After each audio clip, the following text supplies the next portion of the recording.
বেসনের বড়া দিয়ে তরকারি, চলুন কীভাবে বানায় দেখানো যাক। প্রথমেই নিয়ে নিলাম একটু কালো জিরে, তার সাথে বেসন, পরিমাণ মতন লঙ্কার গুঁড়ো, পরিমাণ মতন লবণ নিয়ে ভালো করে বেসনটাই মেখে নিয়ে জল দিয়ে দিলাম। জল দেওয়ার পরে ভালোভাবে ফাটিয়ে নেব। বেসনটা ফাটিয়ে নেওয়ার পরে আমি কড়াইয়ে তেলটা গরম করতে বসিয়ে দিয়েছি। তারপরে ছোট্ট ছোট্ট বড়ার আকারে বেসনটা আমি কেটে কেটে তেলের উপরে দিয়ে দিলাম।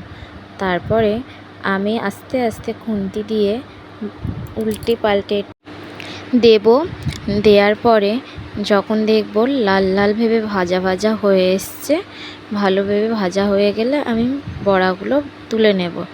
তুলে নেওয়ার পরে আমার আরেক কটা বাকি আছে, সেগুলো আমি আবার করে নেব। দেখুন বড়াগুলো আমার কেমন ভাজা হয়ে গিয়েছে।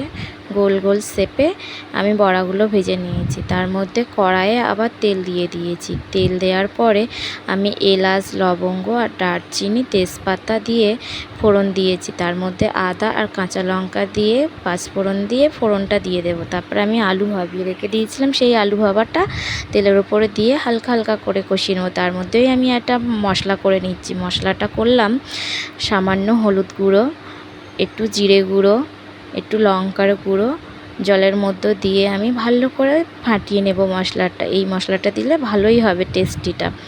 তো এই মশলাটা করার পরে আমি আলুগুলো ভাজা ভাজা করতে দিয়েছি। তার মধ্যেই আমি এই মশলাটা ঢেলে দেব। ঢেলে দেওয়ার পরে ভালোভাবে কষিয়ে নেব।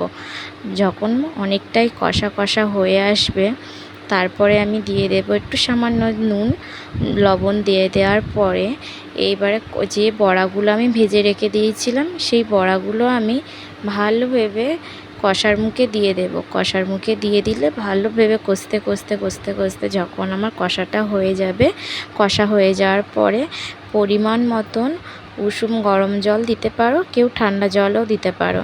একটু ঝোলটা বেশি রাখতে হবে, তার কারণ এই বড়াগুলো ঝোলগুলো অনেকটাই টেনে নেবে। তো আমি পরিমাণ মতন এবার জল দিয়ে দেব।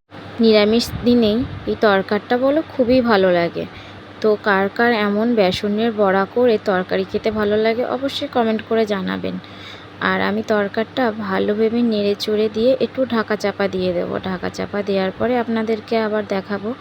দেখুন আমি ঢাকাটা খুলে দেখি বেশ অনেকটাই ফুটে উঠেছে। ফোটার মুখেই আমি একটু দেখে নেব আমার লবণ বা ঝাল মিষ্টি ঠিকঠাক আছে কি না। আমার তরকারিটা অনেকটাই কমপ্লিট। আমার রেডি হয়ে গেল বেসনের বড়া দিয়ে তরকারি।